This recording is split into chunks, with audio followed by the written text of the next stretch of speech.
Okay, time is 6:32. We'll reconvene the Board of Finance budget hearings for the 2016-2017 budget. I think most of you, or many of you, have been here before. This is a new setup for us, so excuse our backs for everyone behind us. But at this point, please. At this point, we will run through the line items in the budget, or the department items in the budget, and I think, like I said, most of you have been here before, and we would invite the departments or the agencies to address the board and provide us with as little or as much information as you'd like. And at this point, we will address Bethel Center, page 92, Department 4825. You're gonna leave me? Like Abandon me already? Yeah.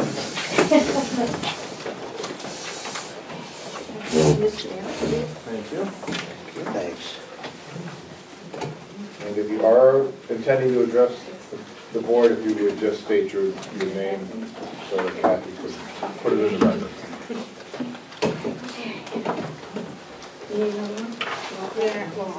We'll take one more, please. Joe. Oh, I've got one. All right, I've been here before. you got it. Good evening, Mr. Mayor, Mr. Chairman, Mr. Eridishi, members of the Board of Finance. Tonight I have with me our Board Secretary, Attorney Max Case, and our Board President, Ed Davies. Just in case you have any difficult questions. First of all, of course, let me express our gratitude to the city for all the support and the ongoing partnership we've had over many years to serve those in need in our community. In these packets, I provided you with the most recently approved annual operating budget for 2016. It was actually almost 2 weeks ago. As you can see, we have projected a deficit again this year. However, our request from the city of Milford is for the same level of commitment as last year at $80,000. We did not want to request additional funding due to the potential implications on the city of the state's budget deficit. Having said that, we continue to respond to the increased need for services and have expanded and enhanced our current services to include drop-in case management 1 day a week. We are working with the city on an outreach plan for those who are unsheltered and respond as needed to assist with other issues involving housing and homelessness. Despite these expanded services, our staffing levels remain the same: 7 full-time staff, remaining staff per diem or part-time, ensuring 24/7 coverage for the shelter. As you know, we also provide the no-free shelter in the winter, during the winter months with per diem staff, and have had to respond to the governor's mandate for winter shelter protocol that requires additional staffing hours, especially during cold weather periods. Our soup kitchen serves the community 2 meals a day now, with weekend meals provided by area churches and community groups, Milford and Devon Rotary Clubs, Platt Tech, and others, serving over 25,000 meals last year to the community, with 1 paid full-time staff person and all volunteers. Our revenue sources are diversified, thereby not relying solely on state and federal funds. You will note on the pie chart that I included in your packet that the city's grant represents about 11% of our annual budget. In addition to the Department of Housing and Veterans Administration contract, we receive funding from the United Way of Milford, Foundation corporate support, local civic clubs and organizations, our loyal churches, and the generous individuals of this community who provide financial, in-kind, and volunteer services. Development and fundraising is the only other way to close the gap, and our board is committed to every effort to work towards that goal. We are requesting the same level of funding as last year, as I said. However, we cannot continue to sustain the same level of services when our government funding is uncertain. For this reason, we ask that our current funding be maintained. And I'm open to any questions that you may have. Thank you for your presentation. Did any members of the board have any questions? I'm just asking one on the revenue end. What's a CDBG? Community Development Block Grant. Where's that come from? that comes from the federal government, but it's administered by the city. City. And we usually receive some funding for a portion of our soup kitchen salaries and some portion of our no-free shelter salaries as well. What was the government mandatory? The governor, when the weather is extremely cold, he issues what we call winter shelter protocol, which means we have to provide shelter almost continuously during that cold period, whatever period of time he declares. So we have to remain open, and that means our no-free shelter, not our normal shelter. Our normal shelter is always open. Right. So we have to provide that additional service during those hours for as long as he says we have to. How many people do we accommodate usually in that, a no freeze? It's, can have up to 12. And there's no mandatory over 12 then? You just do what you can. No, we do what we can, and if there's over 12, we have to find, what we have to do is bring them in, find another shelter for them to go to, and then have them transported. So we have to pay for them to be transported as well. Usually where do they go? The overflow? It depends, usually to New Haven, to the overflow shelters there, or sometimes to Bridgeport. The closest places that offer those types of services. And most of these people from Milford that are using the no freeze? You know, I mean, no freeze is pretty much people that are living right around the in Milford, yeah. yeah. Whatever way they are living is another question. Yeah, that's right. Living in Milford, yes. Yeah. Okay, well, so thanks. Thank you for Appreciate your it work. very much. Thanks. 4112, elections. Page 14.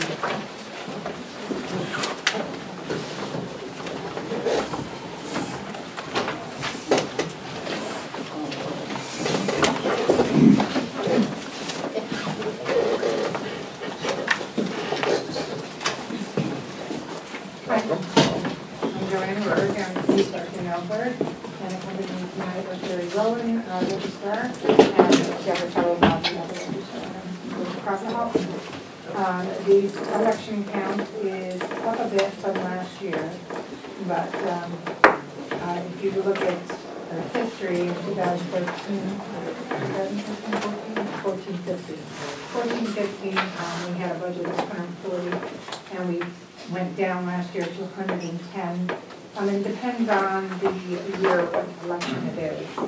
This year we're facing the presidential election, which means that we need more funds, and I will let the registrars take over and explain the different things that they are required to do by the state and by the federal government. Deborah, do you want me to start? Sure.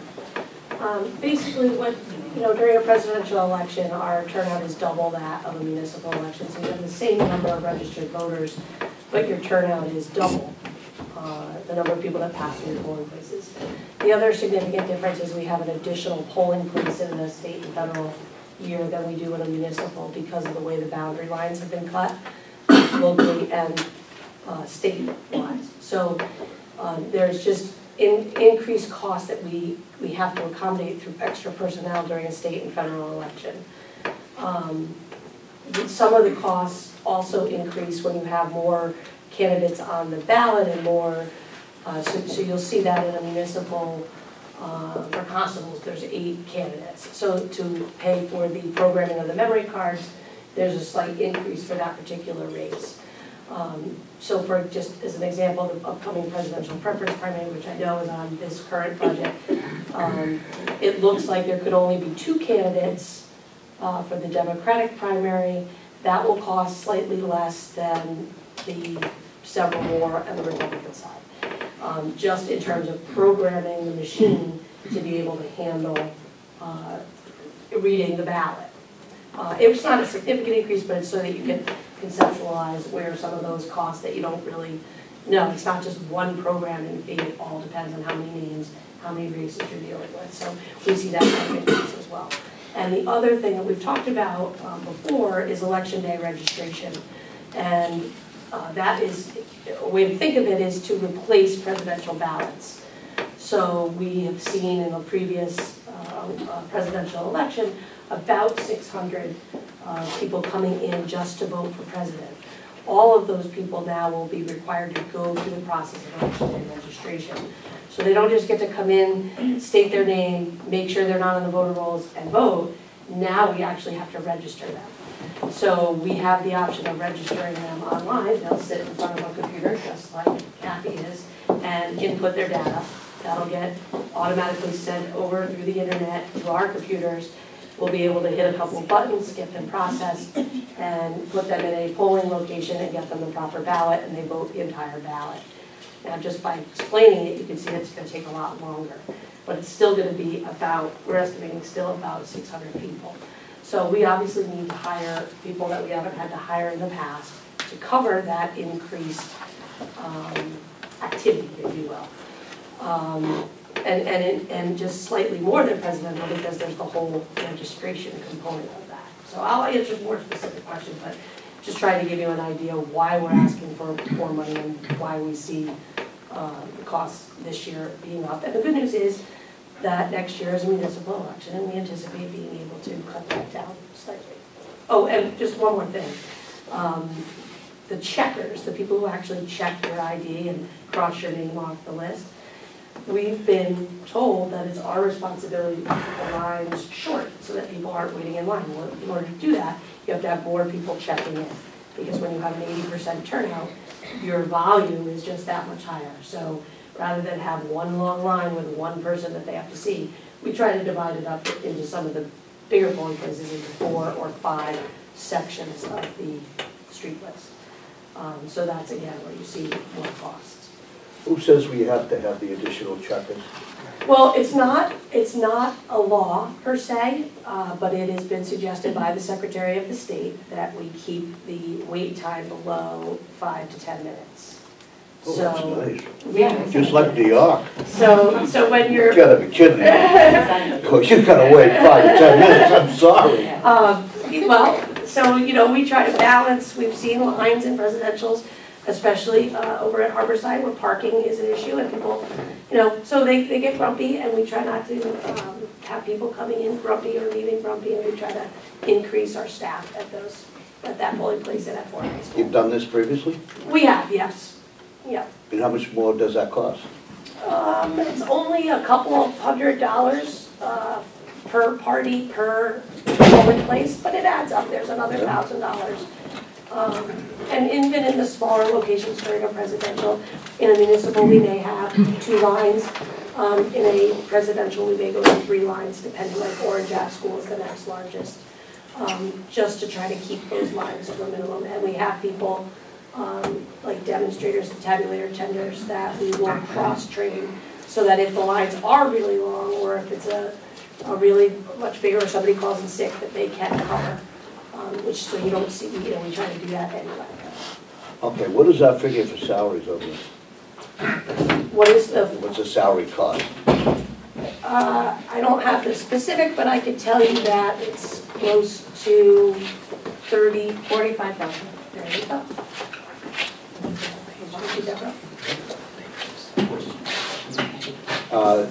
The programming, who does the programming? A company called LHS. And what's their fee? I don't have that, Deborah, do you? Give me a second.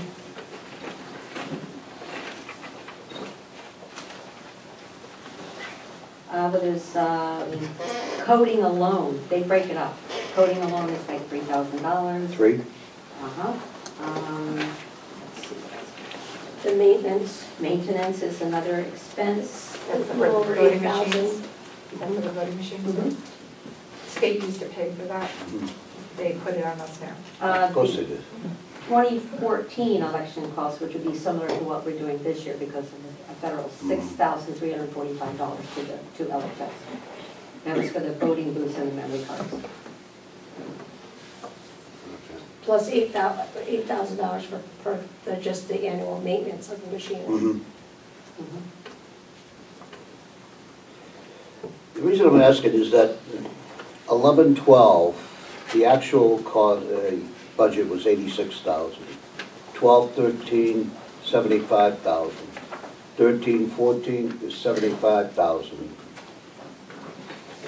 15-16, 110. We jumped roughly $35,000. But Now, if you look at what was allocated in the year before, it was more than 110. And Joe, just so you know, under the reserve account, each year, I think for the last 3 years, we've had to use the unallocated contingency reserve Right. account. We've made a transfer in those previous years, so it would show up as a transfer in the supplement page under unallocated contingency. What page would that be?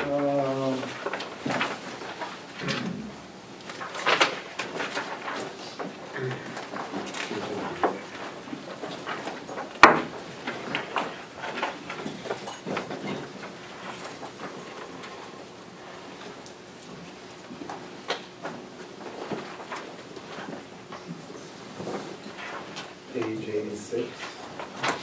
86? Yeah.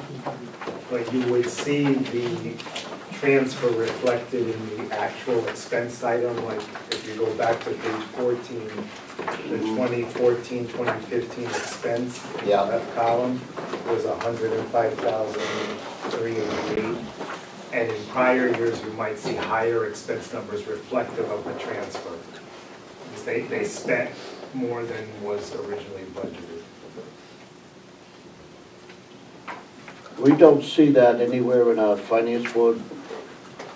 We vote on the transfer. You vote on the We transfer. vote on the We transfer. did vote on that transfer. I remember 2 years ago we did. 2 years ago. Yeah, 2 years ago. This year we do any? I don't remember. Not yet, not Not yet. yet. Hopefully we can hold it to 110. No. No, they're all in the. Because this year we go for 130,000, which is an extremely larger Keep in amount. mind that there's a primary in August, very likely, for the Right, Senate but- seat. And that money's coming out of this budget as well. What was our election year? 12, right? Presidential was Yes, 12. yes, correct. How much do we expend in 12 then? Do you have anywhere in that, Peter? Yeah, I can An get election that. every year. Huh? But Well, the depending on, presidential is depending more on what money. type of election is. It's $86,000 and we're still up. But there might not have been a primary as well.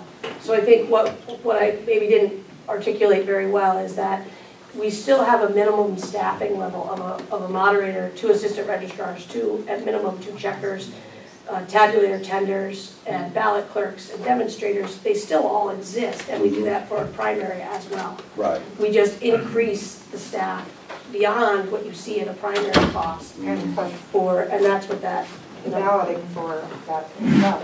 We have to have Buy the that printed out. ballots. The only thing I that, thought our cost for balloting was going to be less with these new sheets. So in 2012, there wasn't a Democratic primary. I'm not sure if there was in Connecticut, if there was a Republican primary. Yes, there was for Senate, yes. But you still needed half the people that Yes. you would do this year because there will be, both parties will have a primary. So we're looking for 20,000 more than last year, is that what you're saying? Yes. But 10,000 less than 2 years ago. 'Cause we were- And it'll go back down for municipal. I mean, we work really hard to stay within those budget numbers. We're just trying to, when people, there's a lot of other things, details I could give you, but you need people and you need to compensate those people who work these elections in order to get them. And we didn't have a same day election, EDRs, the election day. The people can actually come in. If it didn't register. Right, and which takes more staff, more computers, more technology. At the end of the night, too. Whose staff would that be? Wouldn't that be, It comes out of the City clerk? elections It comes out of account. the elections account. comes up to the election? Yes, but they do have to hire. And we extra work people for together, their obviously. All right. I'm all set. The high number was in 12-13, 122,991. 122? 122,991. Is that pre-EDR? We're just asking for it. Or Yeah. before EDR? That's the one that is. And that's before the That's meeting. all I've been looking. Somehow I'd like to get that into our book. That we're looking at actual figures rather than, Well, it would be expensive. The only problem is we only go back 2 years. Yeah, for election cycles, you want to go back But for 4 book to years, book, so you're yeah. seeing book to like book, we like should years. see the if you actual expenditures for that department for that year. That's what I'm getting at. We shouldn't be saying This was actually expended, and it actually was more.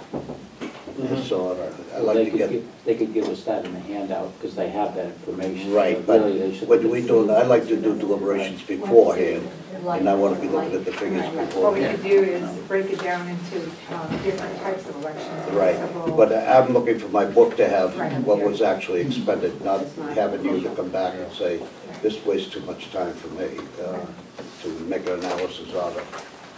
Okay, thank you. Okay, and then we have register of voters.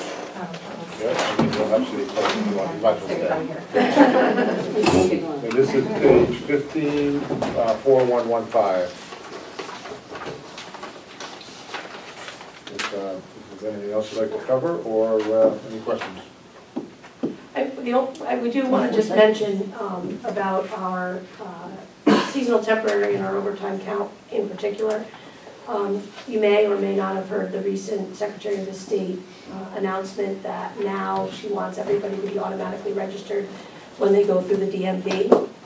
And that's just another example of, you know, up on the podium, it's a great idea, and let's get people registered to vote. We're all for that. But down here at our level, it's an increase in our daily work. And I would like to just quickly explain what I mean by that. If you are, and we'll just use an in-town move, okay? Say, unfortunately, you're getting divorced, you move in with your parent, your license has to get changed, so that all your mail and you can write checks and all that stuff, and then you move out on your own and you get a condo now. Well, it used to be that if that happened in say, January, and you were all set in your new place by November, then we found out about it, and it was one transaction that our office had to handle. Now, every single time that you change your DMV, and that's the little sticker on the back, we get notified of it, and we have to make the change on your registration card and on the computer system. If you change your mail, if you temporarily hold your mail to go to Florida, if you are part of our canvas, yearly canvas, all of those things now are generating a touch, if you will, on our part. And we have a two-touch system to begin with, which is the card, the physical handheld card that has to get updated manually by hand with pen and paper, and our computer system, where we have to type it in, so that all of those changes are reflected. So my concern is what used to be a one-step process, because we didn't know about it until you were ready to vote. Now, everything that you do through those other agencies is automatically something we have to do. So like, a big thing in the news by the Secretary of State was 80,000 people have changed their party or their address or their name through the online voter registration. On the other side of that, it's dropping down in our computer when we turn it on in the morning, and we're seeing many more processes in our office, and that's what that staffing reflects and why we're going to continue to ask for the higher amount, and I hope eventually you won't cut it, because we're just having a lot of trouble getting the work done in the period of time with the staff that we have. This is proposed, this is The only thing that's proposed in what I just discussed is Yeah. that DMV automatically registers people. but he's also come up with the DMV, if you don't pay your taxes on your car, you still can register your car. That's a brilliant move. So in the I same thing can with the agree, I Secretary of agree, State. yes, I hear you. So we don't get our car taxes, we don't get our fines. What else can we do to keep the DMV line short? Exactly, exactly. Thank you. So that's why, I just wanted to advocate that we are really trying to do more with less, but we keep getting more to do. So Sounds, just want you to More work understand. and shorter deadlines. That's what we get all the- yeah, right. If you have any specific questions about other line items, though, I certainly would answer those as well. Finally, you have on the conferences, why do we have 2,800 increase in conferences? Again, the Secretary of the State, even though we're elected, mandated that we take classes at UConn in one of the branches at a cost of $200 per class per registrar. So the increase in travel and conferences to cover the cost that we have to go to take those classes. I thought we did that last year. Yeah, but we didn't, we told you it was coming. We just completed 2 classes, we have 2 more that we're gonna take this month. And then we'll have the remaining in this budget to take. And you have to go to the, you can't do online for this stuff? No, we have to go to well, it's most convenient to go to It's all Waterbury day. or Stanford. Kids take Takes all day. major college courses in chemistry or whatever, but you have to go away to do this. Yes, Does anybody recommend putting it online? yes, they have. Ad nauseam. And she said no. And even though we're elected, she can remove us from office if we don't complete this by the Of end of course. this. Pass the test, but don't run for all. Those headlines. And we do, we take a test, we have to get 80% on each test. How many people And take then a it? final exam of 90%. Just the two All of the you? towns times 2. Huh? All the towns times 2. No, what, you're now down. Just Oh, Deborah, just Registrars. Then what's the cost involved in it? The course, so? The course, and then the course is $200 just right off the top. And then our travel, we travel together to Right. save money. And we've gone to Stanford instead of Waterbury because it costs $10 to park at Waterbury and it's free. We get in the You don't second stay floor over of for the. this? No, sir. No, okay. Go in the morning, come back in the evening. Okay. Leave the afternoon. Well, with Stanford traffic, evening. Yeah, long day. Okay, if there's no Okay. further questions, thank you. Thank you. City Clerk, 4129, page 22. Hello again. My budget is pretty straightforward. It's pretty cut and dry from last year. There was 2 accounts that I did ask for more, but was cut, and I'd like to address one of them if you don't mind, and then mention the other. Indexing and recording. That is what we do on a daily basis all day long. It brings in revenue to our city. But with saying that, there are costs to that. We have COT system, and my predecessor, I don't believe, knew what the costs were going to be of this system. And every year, and I do have the history of contingency, we have come to the finance board for a contingency. Right now, to date, we've incurred $8,725.82. I've projected with that averaging about $1,200 a month, $14,400. I asked for $16,000, it was cut to $12,050. So I will, again, just to forewarn you, be coming to you for a contingency transfer. Is that for the electronic scanning of the documents? No, that's for, yes. Yes, Yes, for the- I'm sorry. For the That's the recorded system. documents, that's the Mhm. system to scan it. Yes. And there has been increasing documents, and I project, we're projecting that every month, that costs more money. Right. But we also take in more money when we do that Mhm. for the city and for the state. Which leads me to my annual question about conveyance tax revenue. Do we expect that we're on target for that, We're actually hoping that we're going to go or above? Mhm. We had the sale of the mall this last year, Oh, correct. yeah. and that was a big bonus for the conveyance tax for the city.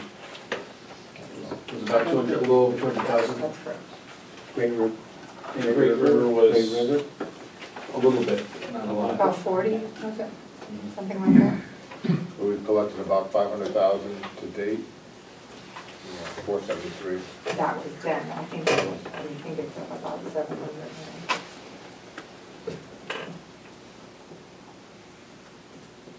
But again, this is, what's in your book is what we would project for next year. Right, That's the number that we folks set.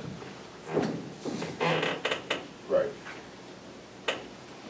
Okay. Just to touch on one other, I asked for capital outlay for a security system for our office. And one of the reasons, not the main reason, but one of the reasons is because of cell phones. We've caught numerous people in our vaults taking pictures of things. And it loses revenue for the city, number one. And it's stealing our services. And so we thought that with putting security cameras in the vault, we could cut down. How many people go in the vault at a time, on the average? There could be 3, there could be 10. Is that illegal to take a photo of Yes. a document? And we have signs all over the place, but they still, and when we catch them, they say, oh, we didn't see it, so. How about having to leave their cell phones out when they go We in? don't want to take responsibility for their cell phones. We don't want to take responsibility for their cell phones.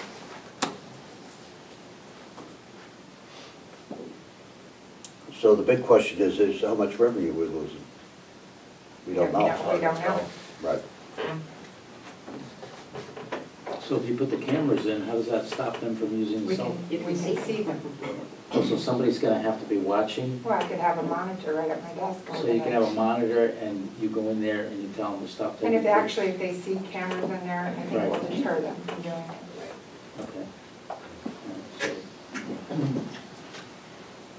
And I've discussed with the mayor other reasons for wanting security.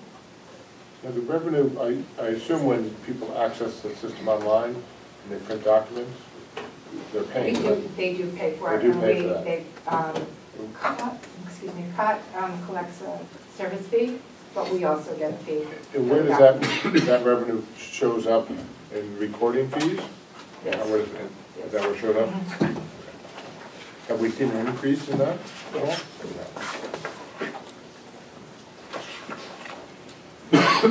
Anybody else? No.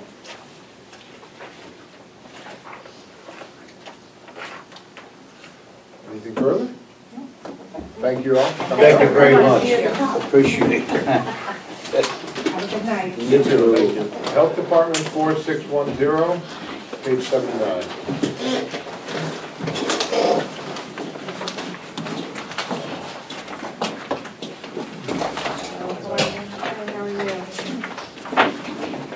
So, no, Is that yeah. take your name? Good evening, everybody. My name is Eva Joseph. I'm the Director of Health, and I have along with me Dr. Connie Young, who is our board of health. Welcome, nice to meet you. Pass some of these out.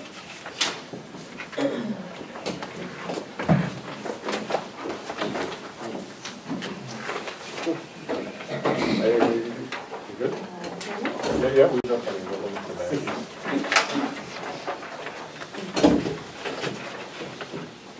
So, I wanted to start out much like last year. You'll often hear me say, as well as other people say, that if public health is doing their job, you'll never know that we're here, which is great, because that means we're doing our job. But then sometimes I think people sort of forget what we do. So we put together this informational packet to give you a snapshot of what we do every day and how we provide services for the community. So this first one on top covers our community health division. One of the things that when I came in a year ago is I had our administrative staff start to keep track of their encounters, particularly phone calls and counter service coming into the health department. And as we logged that, we ourselves were surprised. On average, we encounter about 600 residents, or well, 600 encounters, I'll say. Some of them might be duplicates. Between our counter service and our phone calls, anything covering environmental health services, school health services, general public health questions and concerns. Part of what the Community Health Division does is we're involved with communicable disease surveillance, so anything from tuberculosis to sexually transmitted diseases to foodborne illnesses. So for 2015, we had 586 cases reported over the course of the year. And I've included a little chart of our foodborne illnesses that we see. So all the things that you see on the news about the outbreaks at Chipotle and the recalls of Dole lettuce and all of that, those are the sorts of things that come through our office. Most recently, when we have outbreaks and if we have any cases from Milford, we're involved in that investigation. Everything from, environmental samples at restaurants that might be involved, at grocery stores, etc. And then the other part of what community health does is our grants management. So as you'll see, this year we've totaled about $470,000 coming in grant funding. That covers a lot of our programmatic work and our health education. So I've highlighted 3 areas on the bottom. Our Parent Leadership Training Institute, we get grant funding through the State Education Resource Center. We have trained nearly 100 parent leaders in this community. They've gone on to, about 37 of them have assumed leadership roles within the community on various boards and commissions. They've started community projects as part of PLTI, and many of them have been sustained by community organizations right through Milford. Our emergency preparedness program, we do a lot in this area. The health department is responsible for shelter operations in the city of Milford and maintaining the resources associated with that. We have over 200 Medical Reserve Corps volunteers. Those are our volunteer base that if we do need to run a shelter, they work at the shelter. If we had a public health emergency where we needed to dispense medication to our population, we have nurses and pharmacists and doctors and people trained to be able to support our operations for that. And then our asthma program, which is a home-based environmental assessment program where we send out a nurse and a sanitarian to look at people who are not well controlled with their asthma. Primarily it's children that we see, and we work with them on their medication management as well as identifying any environmental triggers in the home. So that's a snapshot of the community health division. The second page that you'll see is our environmental health division. And I just pulled out some numbers from the previous fiscal year to give you an idea of some of the work that we do and some of the numbers that we see. Under the health, safety, and code enforcement, this is when we get calls regarding housing complaints. It might be a landlord-tenant issue, it might be a neighbor issue. We've done about 76 housing investigations, 60 anti-blight investigations, as we're responsible for the enforcement of the anti-blight ordinance. And I've also included our CRAD cases, which is the Collaborative for Residential Integrity for the Disabled and Elderly. So these are our troubled housing, our hoarding cases, often involving a lot of resources and collaboration with various entities in town. On the food protection program, this is probably what most people think of when they think of the health department, is our food service inspections. So last fiscal year, we did over 1,000 routine food service establishment inspections. We also did plan reviews for any new food service establishments coming into town, as well as any remodels that happened. And then our temporary food service event inspections, these tend to have been increasing from year to year. So these are things like the Oyster Festival, any of the anniversary celebrations, the duck race, all the things that happen from May through November. That's what that covers. And then the 36 food illness investigations, that correlates to the community health picture that we had. These are cases of disease identified that might have been associated with food or with an establishment that we were involved in. Environmental Protection Services covers our beach water sampling. We sample the beaches weekly from Memorial Day through Labor Day, sanitary surveys, health and home assessments, and then general complaint investigations. So that is residents calling us regarding maybe it's an air quality complaint, it could be mold issues, general nuisance issues on the outside of a home or the inside of a home, so that's what that covers. And then finally, our vector control services. So this is our mosquito control program, and as many of you have probably seen in the news, the the Zika virus. So we're anticipating this year, as probably April goes around, we'll probably be seeing more calls with people concerned about that. So we do treat our breeding sites and we work with All Habitat to do that. Can I ask you right there? Sure. I've noticed that they're coming out that for the Sitka, they're recommending, mainly in the West Coast, they're doing it. Extensive more treatment of mosquito sites. Are we going to increase ours or not? At this point, we're not. We know that specific to the Zika virus, the specific species that transmits it is actually not in the U.S. right now. They're a related species. So we're not planning on increasing it also because we have a really comprehensive program. We covered several breeding sites, and we do have people out from April through October who are going to even some residential areas that are known to breed and treating those. So we have a really good thorough program. So at this point, no, but we'll see how things go and monitor that. Because they said Florida is definitely in the bullseye right now. Yeah, and they have a lot more cases that they've We have all these identified. people coming back from Florida. Right. Worried. We're on it. We're watching out for it. Boy, these people carry their suitcases. So that's our Okay. environmental Sorry. health division, no problem. And then lastly, I'm going to cover school nursing as well, but that's a different fund. You could go right ahead. Go ahead, yeah. Okay, so I wanted to give you again a snapshot. In last school year, our school nurses had over 40,000 health office visits for a variety of things. So we're not in the times where it's about putting on Band-Aids and stomach aches. They monitored and managed over 3,000 students with complex health conditions. The chart in the middle of the page shows you that we're seeing increasing numbers of students with these complex conditions requiring more management at the school level. I just pulled out a few things, specifically items associated with mental health. We're seeing an increase in that, depression, food allergies, which require a lot of management on the part of the school nurses, and changes in statute specific to EpiPen administration. More students coming in with asthma, ADHD, autism. So there's just a lot more happening in the school nurses' offices. So along with these conditions, often come medications and various treatments that need to be administered during the school day. So last year, over 15,000 medications and treatments were administered.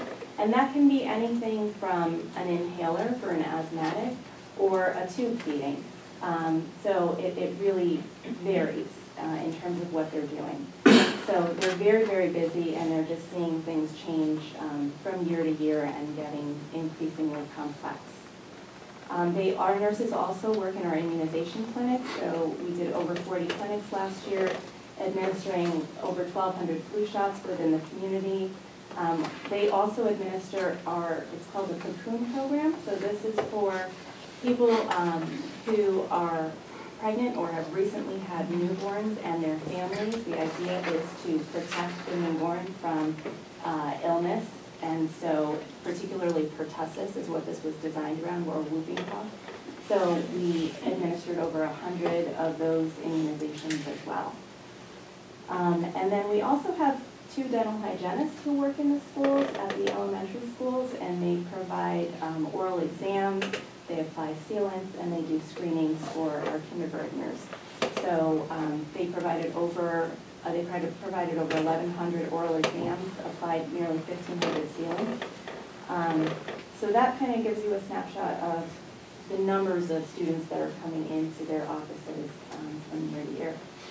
And then finally on the bottom, I also listed just various things that our nurses are involved in that people don't always think about. There are several teams that happen at the school level, everything from a concussion management team to a safety and security team to a 504 team and an incident management team. The school nurse has a role on every single one of those teams, and they're involved with all of that, as well as with emergency management of staff and visitors in the building, and they also assist us with our shelters and our mass vaccination clinics and all of that as well. And then finally, they also do a lot of health education in the schools with the students, everything from asthma to hand washing to flu to puberty education to obesity prevention. So they're out there providing a lot of services to over 7,000 students in all of our schools. So with that, so we do a whole lot with our small staff. We have kept our budget fairly flat. And you will notice on the 4610, there is just a decrease in miscellaneous professional fees. And that is specific to our school/community medical advisor. The Milford Public School System Board of Ed shares the cost of that, and so that's where you'll see a decrease in $7,500 in that fund. Thank you for your presentation. Any members of the board have any further questions? Comments? And just for the record, we also covered health department, or excuse me, education health services, school nurses, 4998.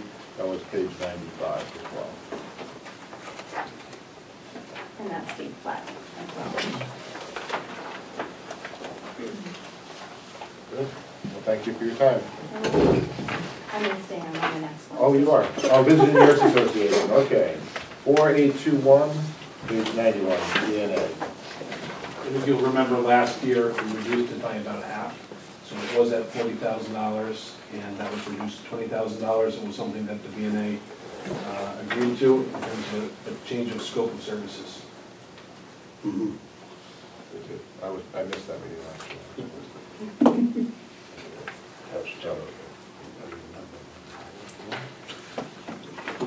I wish I wasn't in Florida. That's a great presentation, I appreciate it. Thank you. Yeah, So if there's no questions on VNA, have a good evening. thank you, take care.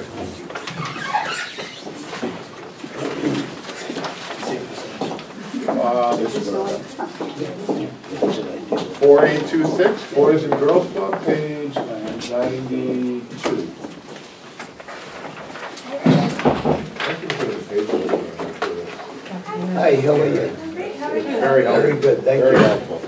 Thank you. Sure.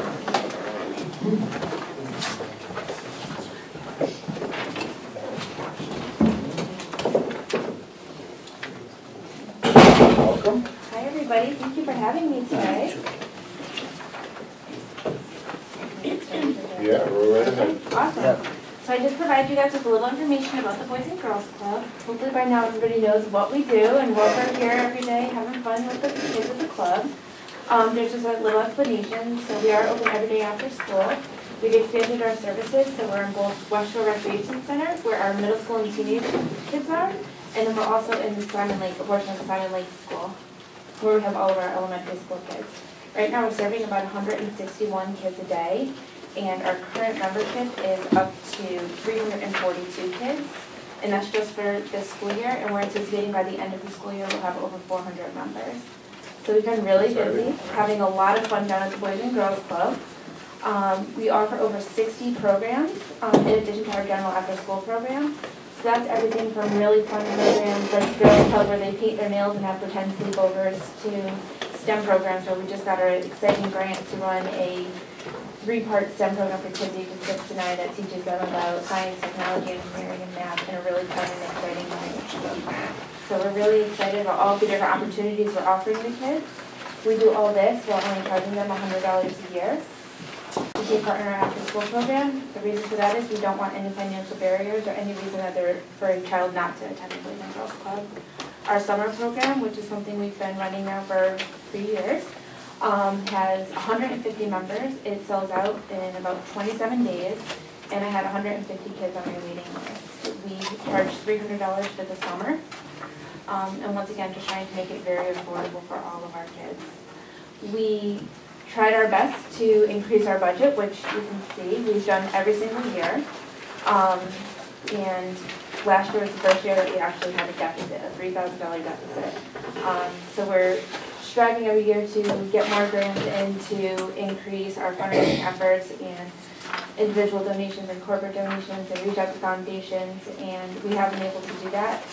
But there's more kids that want to come to the Boys and Girls Club, and we're only able to serve a small fraction of them.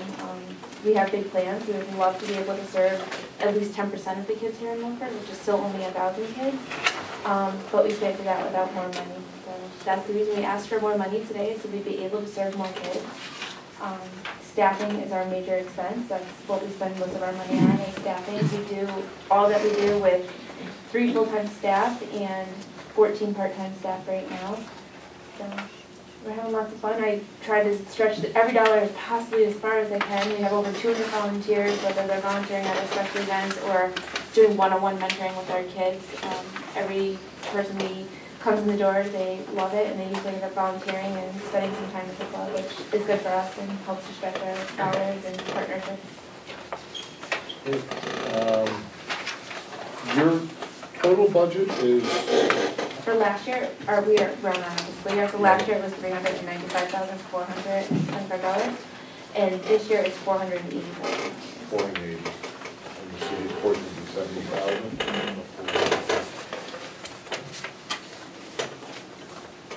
So we've been, when I first started here 5 years ago, the city's budget, we were on for $60,000, and our total budget was $90,000. So thankfully, we've been able to diversify that a little bit.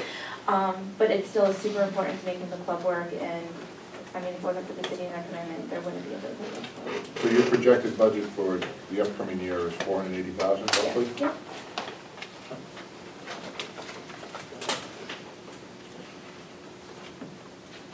And how much did you say your deficit was this year? 3,000. 3,000. Which our auditor said was like breaking even, but Yeah. I don't know. The other way is for the breaking even, right?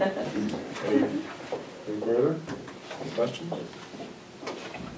The grants are coming, do we have a listing of where they're coming from? No, but I can definitely email it if you'd like. Okay, they will not say. So why did you ask for 30,000 more? So we can serve more kids. Okay, how many more, you think? I'd like to serve another 100 kids a year. And you would have 100 more kids join? So right now there's a waiting list? Yes, for my elementary school program, there's a waiting list. We have about 25 kids on the waiting list right now. Usually when parents hear that we have a waiting list, they say forget it. And then for my teen program and middle school program, I still have room in that area, but we're working on improving over there. The facilities, you can accommodate any additional kids and all? Not right now in our current situation, but if we had to spread some of the kids out to the other building, grade-wise, we could. Is that like an actual school or is that a building? I think it's just a building. Was It's just a building, it school, was a school. now right? it's owned by a building, but Yes. it was owned by the Board of Education, Right. and we are able to use a portion. They're very generous, so let's use a portion of the building. Should be on. A Yeah. A percent. portion of it, the police department operates out of. That's right, yeah. A portion of it, the Board of Ed still operates out of a portion, and the Boys and Girls Club. Okay. So it's utilized. Thank you for your time. Thank you very much. No problem. Good presentation too. Thank you. Would you like me to email you the grants? I'm sorry? Do you want me to email you the grants? No, we'll just stay with that. If next year you could do that, Oh, definitely, yes. because you may be getting increases or whatever, just give us a, Thank because you each very year much. you're doing better and Thank you, better. we're trying really hard. Yeah, you're doing a great job. Okay, the next two items, 4111, Board of Aldermen, page 14, and 4141, Board of Finance, page 26. Those are basically secretarial and administrative fees, so no questions or If you have any comments? questions, they're basically status quo budgets from the year before. Yeah. There hasn't really been an adjustment. And Hey, nothing. similarly with the next ones, 4146, Flood and Erosion Board, page 30. Tree Commission, 4147, page 30. Conservation Commission, 4156, And we do have some 32. members from the Conservation Commission here with us this evening. If anyone would like to address the board from the Conservation Commission, you're certainly welcome to do so.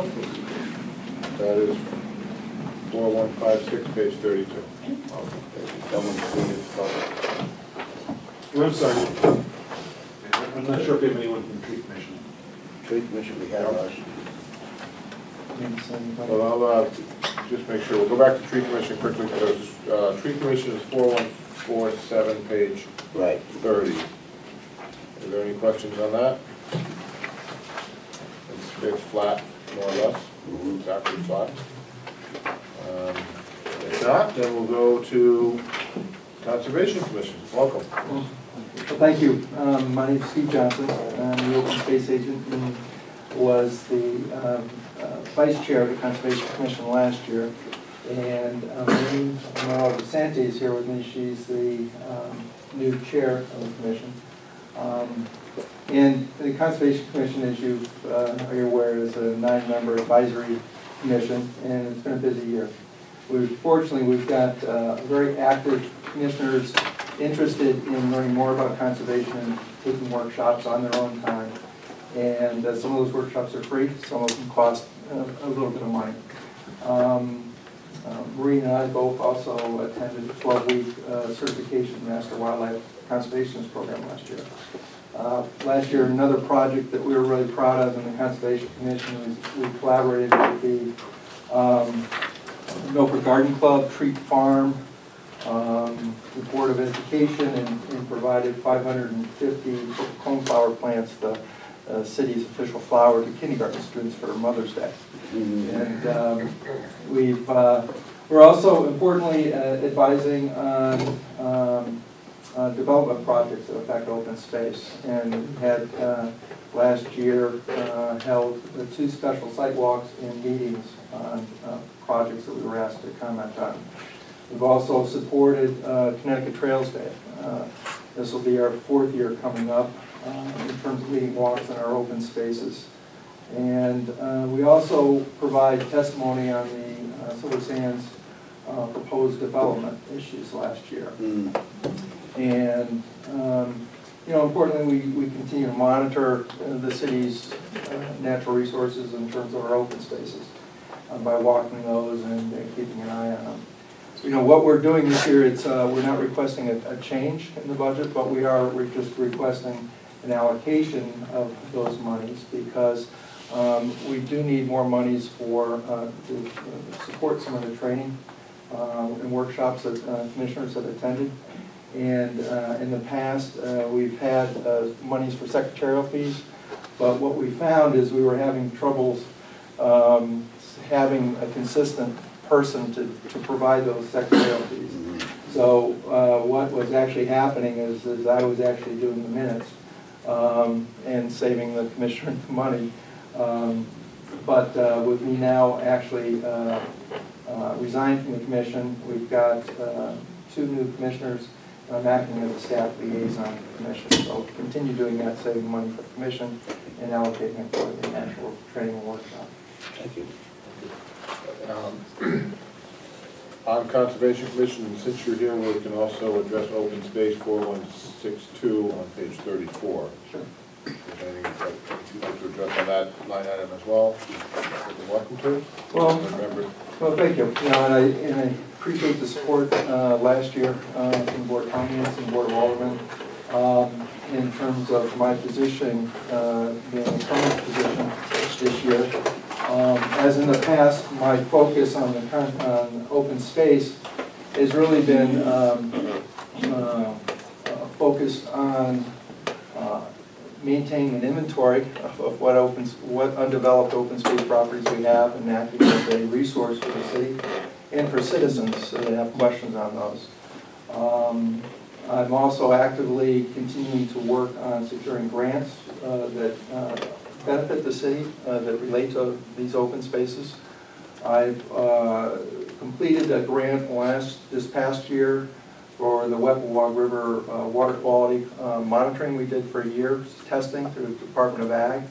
And it was a reimbursement grant. We provided bacteria testing for a year through a volunteer effort, and that was reimbursed for $5,700.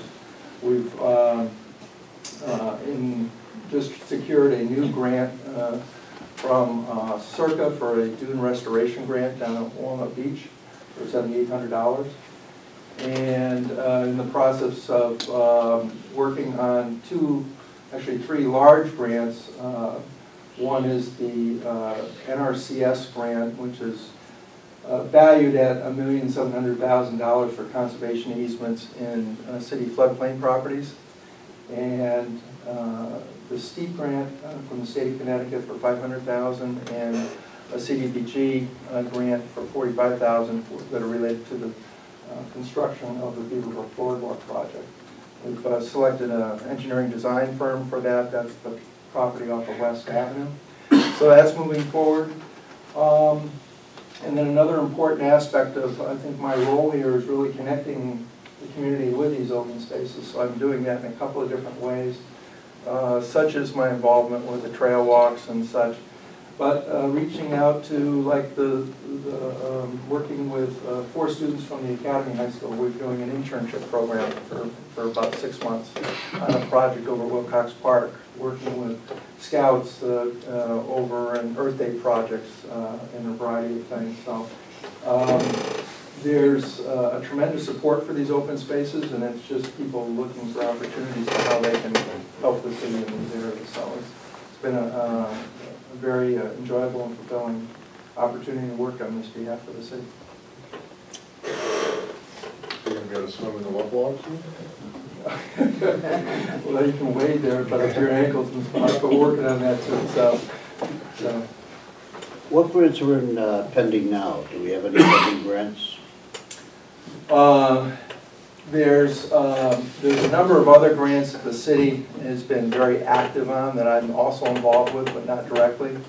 So there's a lot of grants focused around that I've been involved with coastal resiliency, such as some of the coastal resiliency planning. We just held a public outreach for the 3-town grant, which was Milford, Branford, and Madison. There's a 10-town grant underway. There's a number of grants that the city is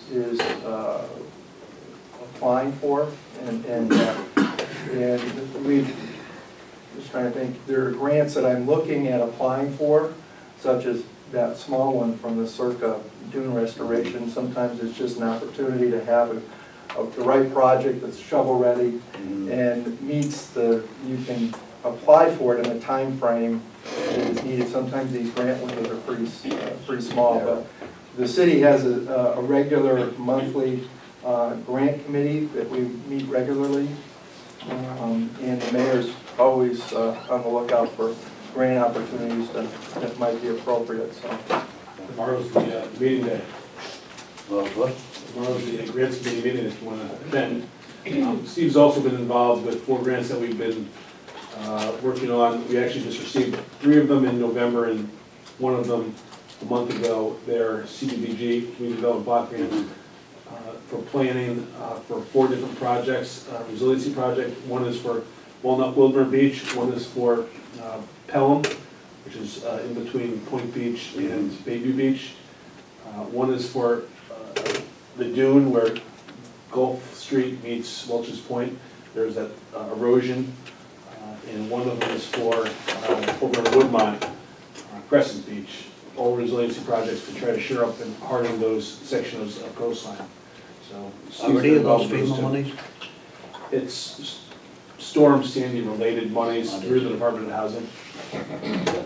yeah, so I think one of the things I've been trying to do is be a supportive role for a lot of the other departments that are working on these grants and trying to act as a liaison and help where I can.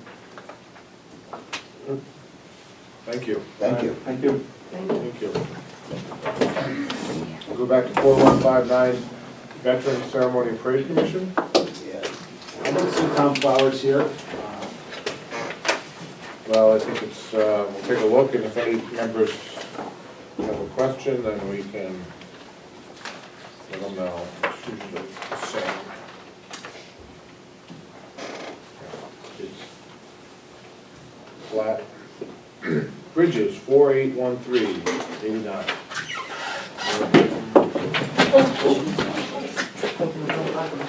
Okay? That's it.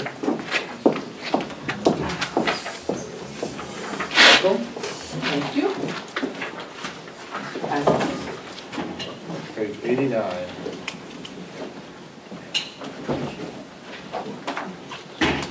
I'm a little short on these, I apologize. We did get the email, thank you, we have it electronically. Yes, yeah, the one document or page that wasn't included is the next to the last one in that packet there, and it's the The money? agency budget. The money one. Yeah, No, I'm kidding, I actually do have that. I'll open that page, please. Okay. Pause, and I don't remember everyone.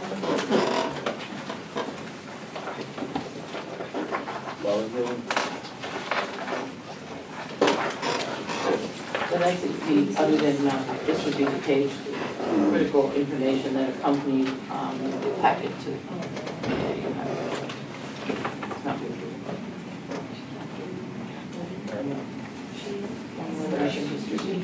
No, that's, I think, do we have any emails? No questions? I'm sorry, great person. My name is Barbara Milano. And I'm Kathy Sheehan, the CFO at Bridges. So, again, thank you for having us, and just wanted to start by just briefly summarizing our year as we've summarized in this report.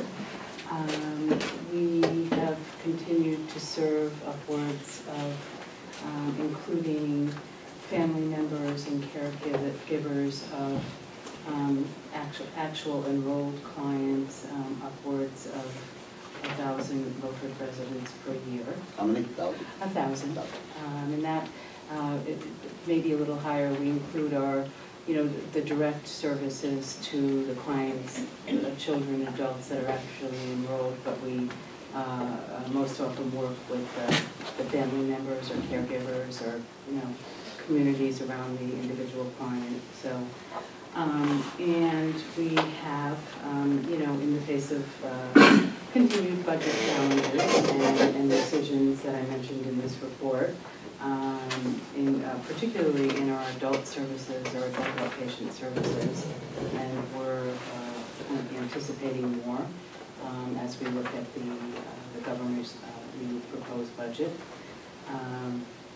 And we have implemented a number of cost-saving measures, including, unfortunately, staff reductions, as that's 90% of our total operating budget. However, we have continued to seek new opportunities and grow. We are actually this week proud to be opening a young adult drop-in center that's on 570 Boston Post Road here in Milford. And with that program, which is funded by the Department of Mental Health and Addiction Services, we're trying to outreach to a population of young adults that are not currently receiving services, but perhaps should be. So we're excited about that. And we also are always seeking new opportunities. I've talked to DEPA in the past few weeks. We're just submitted a federal grant application to be able to provide more services to children of all ages who've experienced a traumatic event and their families. And we're hoping to partner with the health department and FL Shelter and the Milford Public Schools, and that was in our grant proposal. So we're continually seeking new opportunities, and especially for growth, despite some of the challenges that we face. And this year, we are requesting an additional $10,000 that would sort of be somewhat in line with a cost of living increase. We don't typically receive on any of the grants that we get from our funders COLA increases, and so we're raising that issue across the board with our funders, and hoping to get at least a COLA increase. and that a request for a $360,000 grant would bring us back up to where we were in 2008, because there has been a decrease. I don't know if you wanted to add anything, Kathy, or? No, I think probably the last, I don't know, month or so, we've been very focused on the grant that Barbara mentioned, the application for a federal grant that I feel really, really positive about it, that we have a really good chance at it, and that would be, if we were to get it, about $400,000 a year for 5 years. So it would really make a huge difference in serving young people who experience a trauma such as what we had at the high school. Would that flow over to that building on Post Road? No, very, very separate. I mean, all of our funding, they're all in very, very separate and very specific, serving different ages and populations, and so. We have a responsibility for outcome measures on all of those different programs, so you really have to keep everything compartmentalized as you can, yes. Town of Orange, how many people are you serving from there? Do you know offhand? I don't know offhand, but I can get you that. It's about, I know about a quarter of You're talking about 250 people from Orange? Yes. Yeah, possibly, right, over here. Yeah, over the course of a year. And of course, we also serve West Haven too, and that number is. Who, West Haven? West Haven, and actually, most of our child programs, our adult programs focus on Milford, West Haven, and Orange, and our children's programs are, I mean, again, the largest number is Milford, but we also serve several towns in the valley and Woodbridge. And I don't see anything from them here in this. Did they somewhere in there? No, those are all programs that Barbara's referring to are 100% funded by DCF. Yeah. Right. But like, they're still, well. So we might serve the community in a DCF funded program, not anything that would be billable in terms of the program service fees or anything like that. So we get nothing from West Haven, nothing from, who else? We do receive some funding from the city of Orange to serve. Yeah, Orange and Milford's the other ones I see. Yeah. We don't receive anything from West Haven, with the exception of a small block grant to serve an aging population, providing case management services. That is. Where would that show under your revenue? It is probably under the program service. Oh, no, you know where it is? It's under grants miscellaneous. Grants miscellaneous, okay. Okay, so included in there is a program called Agency on Aging. And that comes out of West Haven. And then again, all of the other programs that I mentioned are 100% funded. The child programs, where we reach out to those other communities in the valley and Woodbridge, are 100% funded by DCF. And that's all in here, we see it. Right, you see Okay. Department of Children and Families. So Okay, yeah. the third line or so. I can't remember which. Second line, Yeah, The second line. Any further?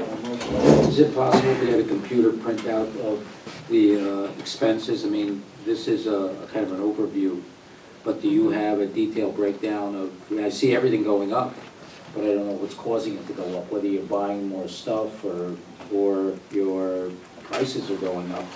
I mean, I see all these increases, and I just wanted to see what's causing them. Well, some of what you're seeing here is that there is several programs, 2 of them I think, that are only partially represented for a partial year in 16.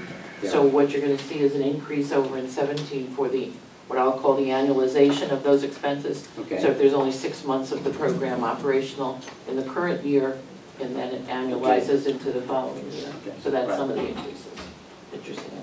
Okay, but there's still increases, and that's what I'm addressing. What's causing all these increases? I mean, you know, gasoline is going down. And we've seen a significant drop in fuel. Right, and that's why this only went up by $3,000. Right, equipment and Because it's, supplies. the auto insurance is going up by a lot more than $3,000, but the gasoline we've allowed for. The gasoline, it impacts us in how the IRS establishes their reimbursement rate, which is, as of January 1st, is now 54 cents. In our union contract, we have to honor whatever the IRS rate is. Right. So gasoline is actually something that's bringing it down as opposed to, in my calculations here. Right. And insurance Right. is really what's So- driving it up more. So can I get a detailed breakdown? In other words, probably off your computer system, your software system will give you a detailed breakdown as to what's in all those items. Oh, yeah, I can show you what's in there, I can absolutely. Can you give me Sure. something that would show me, so I don't have to go item by item, I can see it, I can see all your personnel, I can see, you know, all these other, what makes up all these expenses, Mhm, okay? mhm. Yes, Is that possible? Sure. Okay, Yeah. thank you. can I email that to you, or? If you want to email it to Peter and Peter? myself. Sure, Yeah, that'd be great. yep. Any further? Great, thank you. Thank you. 4815 Veterans Day Preservation Commission, page 8 to 9.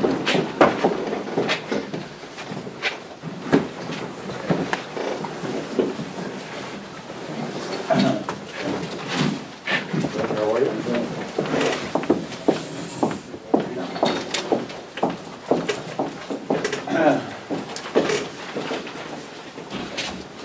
I'm Tom Cody, Chairman of the Veterans Day Preservation Commission. Today, DeLuvis, who is, as of March, going to be a new member of our commission and eventually take over as chairman. He'll be coming on.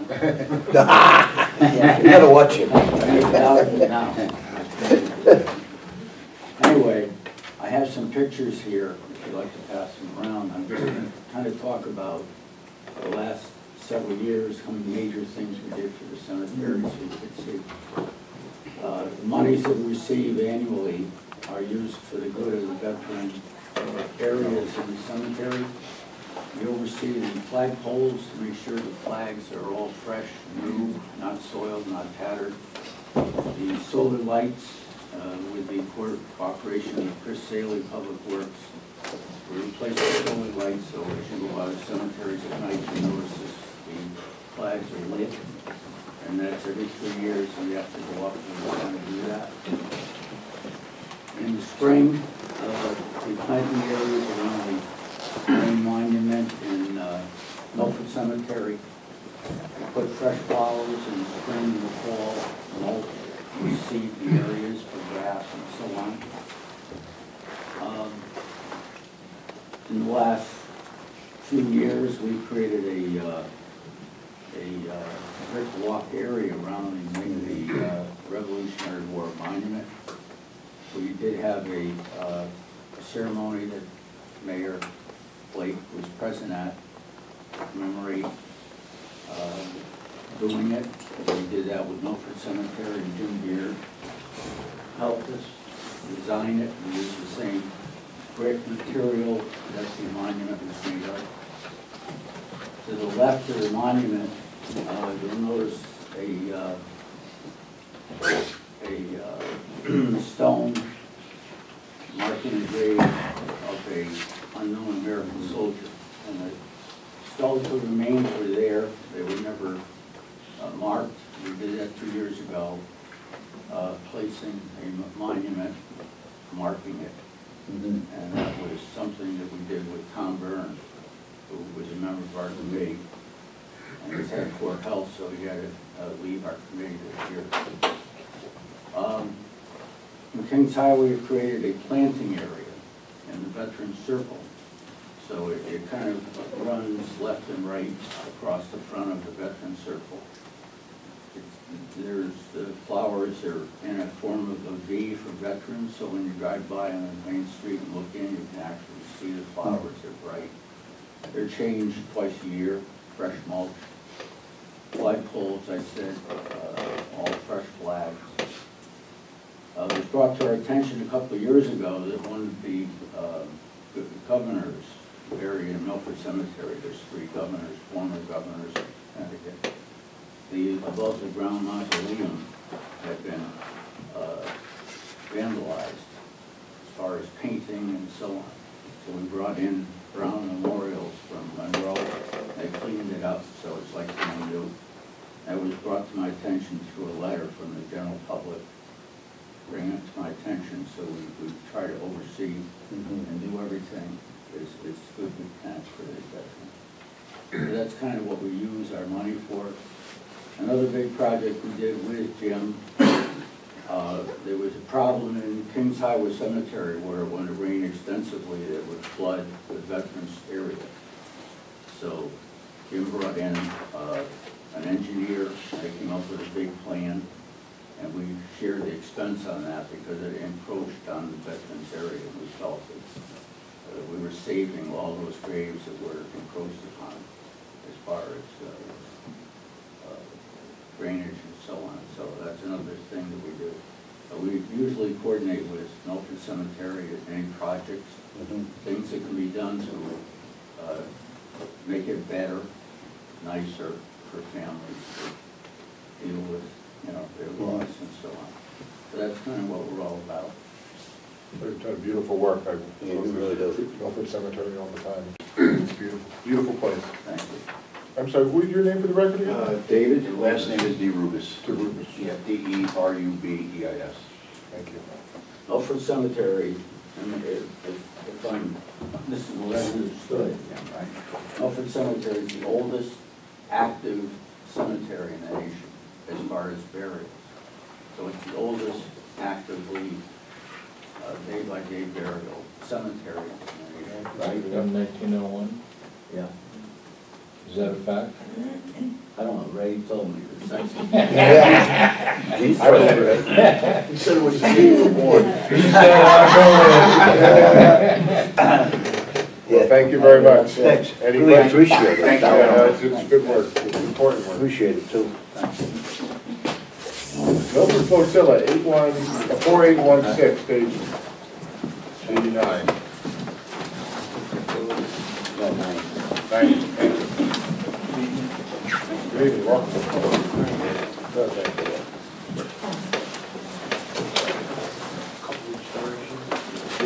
you. My name is Al Ball, I'm president of Flotilla 73 Incorporated, with me is friend Francine Ball, she's the vice president this year. Basically want to thank you for the support that the city gives us.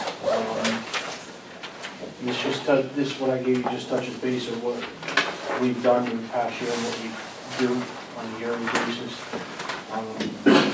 This year we started within the school system teaching a basic navigation that correlates with math to the students at a few schools. We did it within the East Shore Middle School, and we're going to be looking in the Harborside Middle School. They had a couple of semesters there with it, and we did that. And the money we get from your grant helps us pay for the materials for both the students there in the schools and for the safe bullying classes that we hold. So, like I said, I'd like to thank you for your support and hopefully we continue with it. If you have any questions. Can you get any money out of the school system for this? We have. They got a big budget. I'll come from you, huh? They don't have compasses or charts or, Yeah. You can get them from them. Yeah. Books and, yeah. Well, you do good work as well. They do. Any further? No, we're Well, doing thank you good. very much for your time. Thanks for Yeah, coming yeah, out. for doing what you're doing too. Thank you.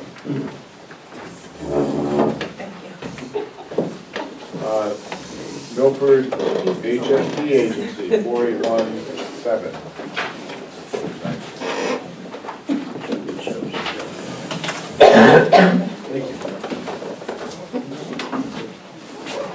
Thank you.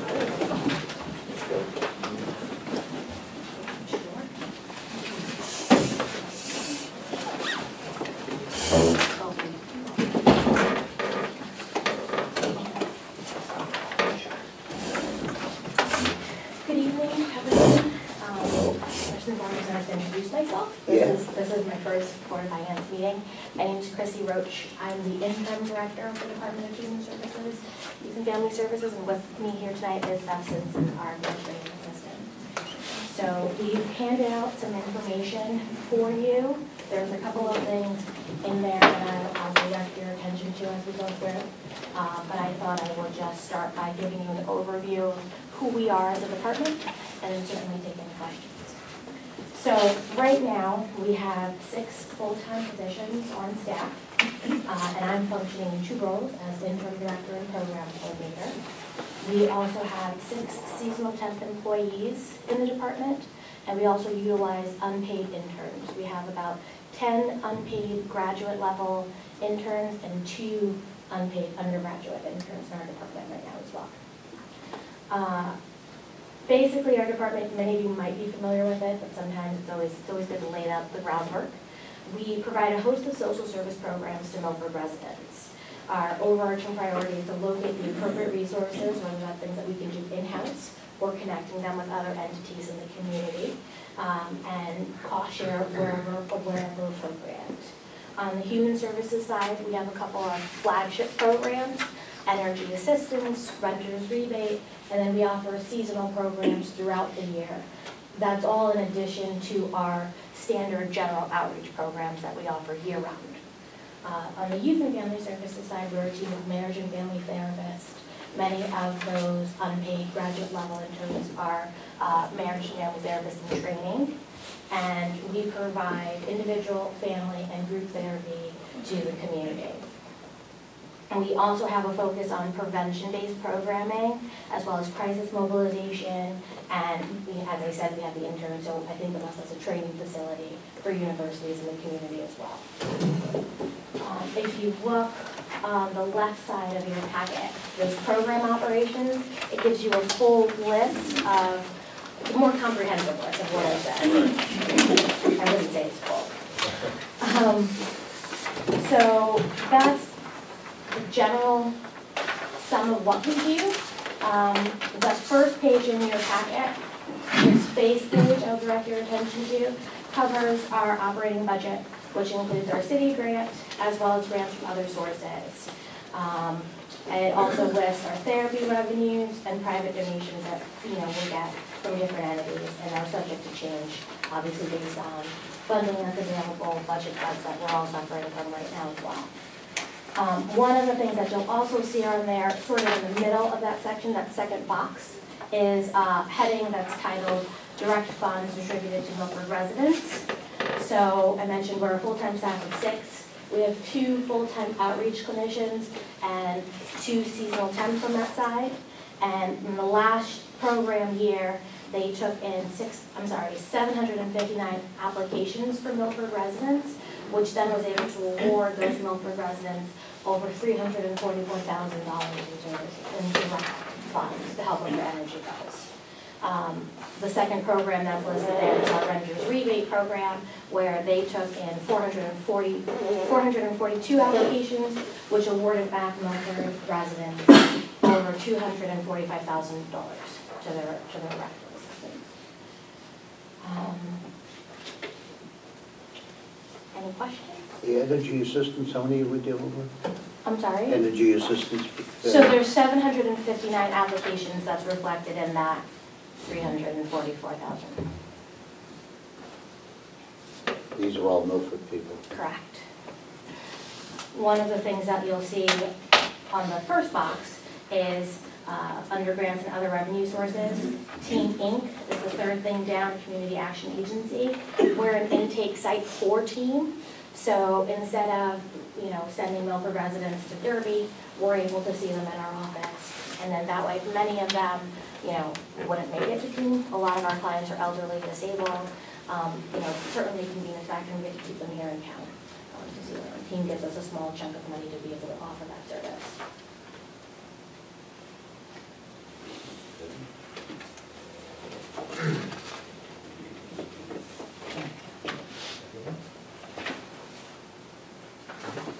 Well, thank you for your presentation. It's very helpful. Thank you. Yeah, very good. I appreciate it.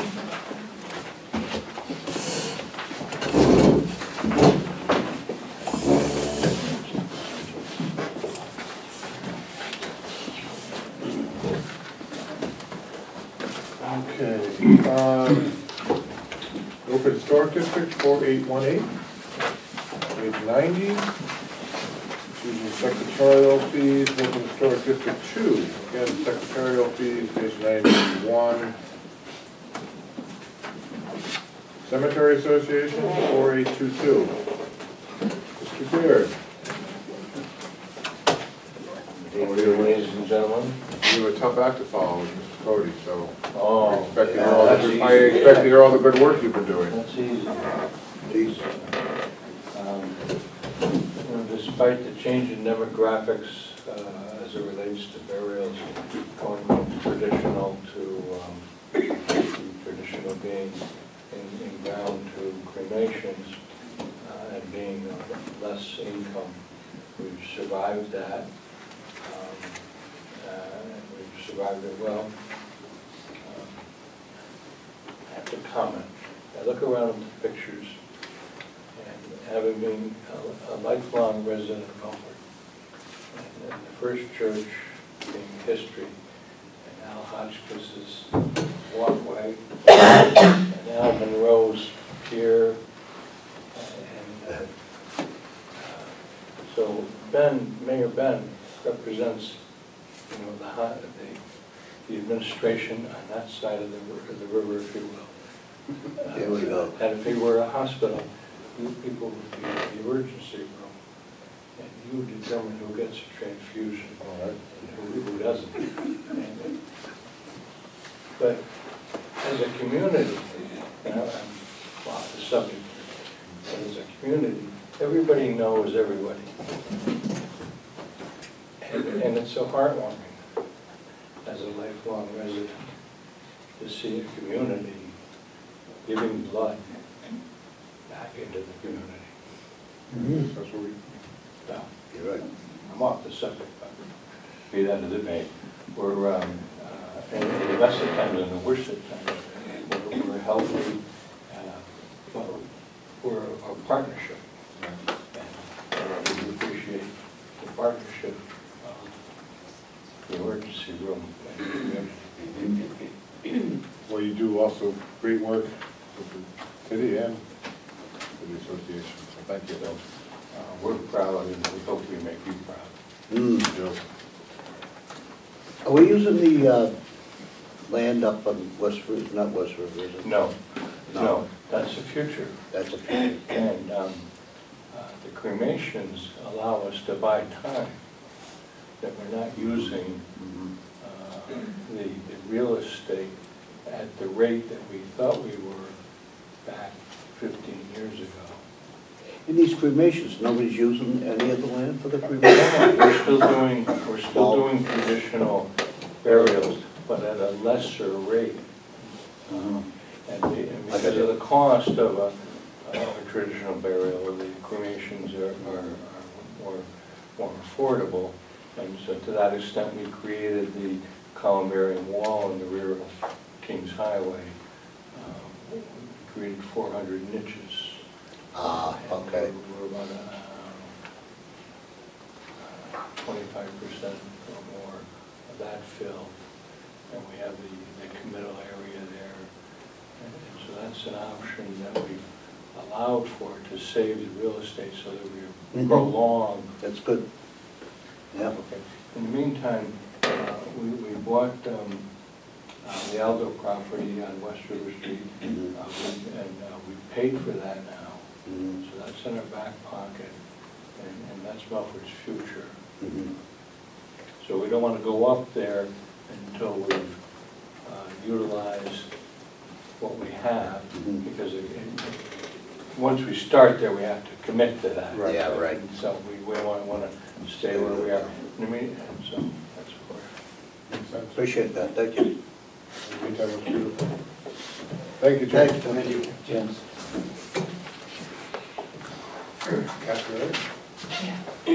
Sorry. That's all right. All right, moving right along, DP, they never use it, DPLU. Welcome. Page 27. Thank you.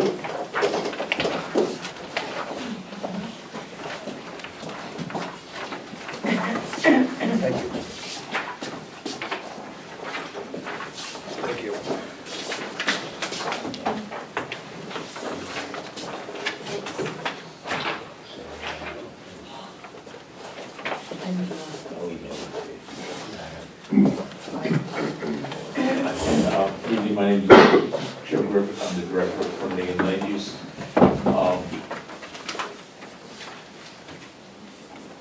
Representing, or we received the departments of the offices of Inland Wetlands, Planning and Zoning Office, and the Building Inspection Division, the Building Department, under our department. I guess what I'd like to do is briefly provide an overview of what's represented in our budget this year, and then if I could review where we're at this year and where we plan to be going in the coming year.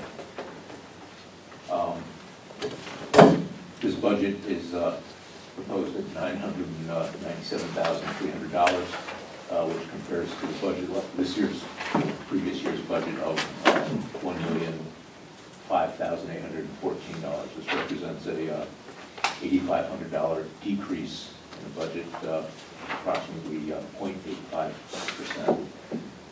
And primarily those budgets came out of reductions in the overall personal services costs as opposed to the payroll costs, and then also reduction in operational expenses, and I'm just going to briefly go through those. In the current year's budget, our personal services is comprised of, I believe it's over $50,000 in temporary and seasonal staff. In addition to using those monies for building officials to come in on an interim basis. We have a couple of semi-retired building officials in the summertime when we get very busy to come in and help out with plan reviews.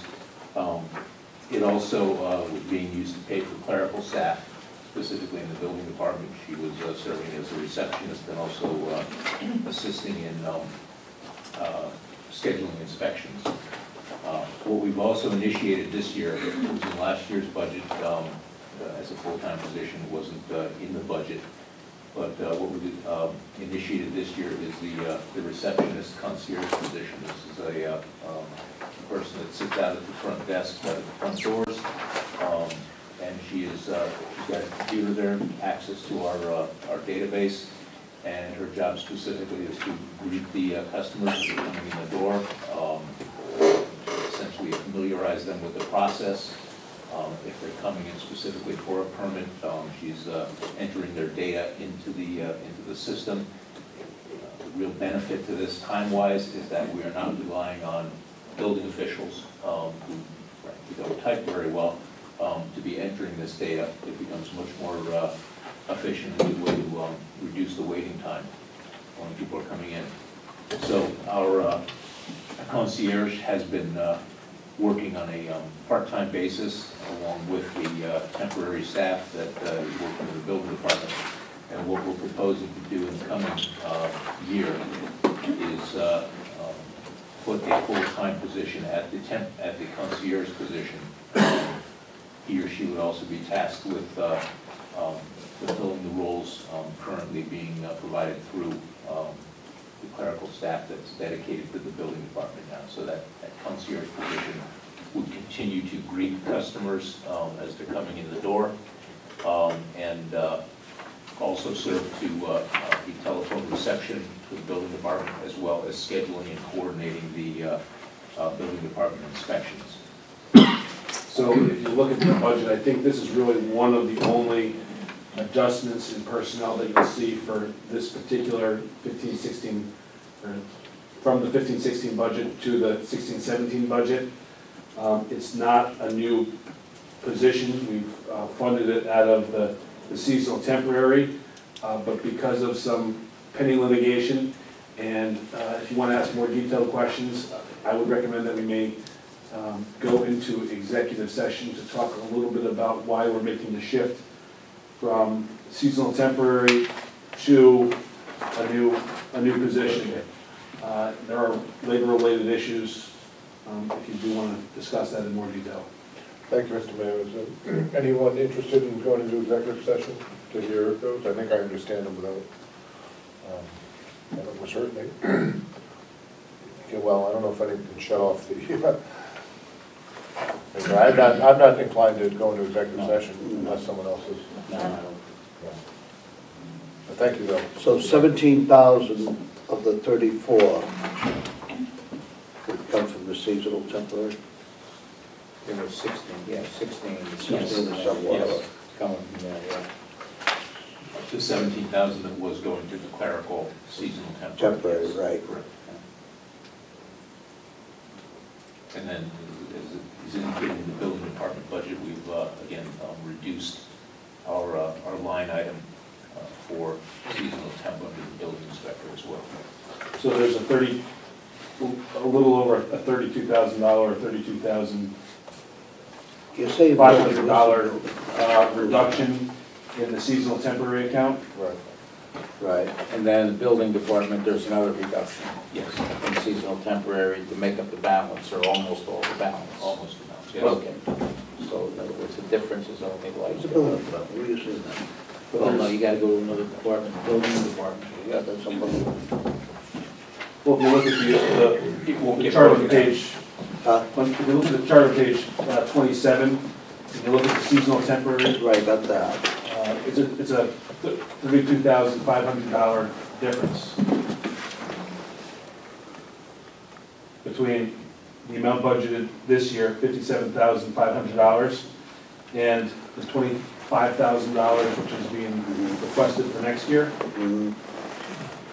And it's approximately the same amount as the $34,927,000 per pay position.